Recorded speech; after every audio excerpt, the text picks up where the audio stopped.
Estamos aquí en el bar.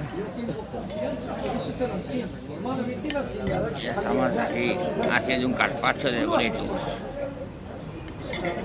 Boletus Bellini, boletus mediterranci. Ya los tenemos limpitos.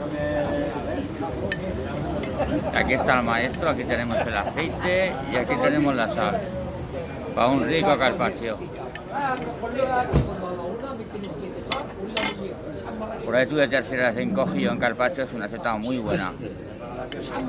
Que el de primera más bueno, está claro, pero el de tercera también está muy bueno. Y es más fácil de conseguir.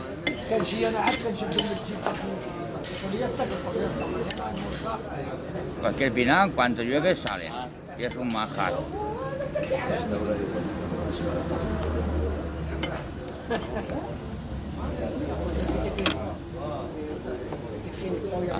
Sal y aceite.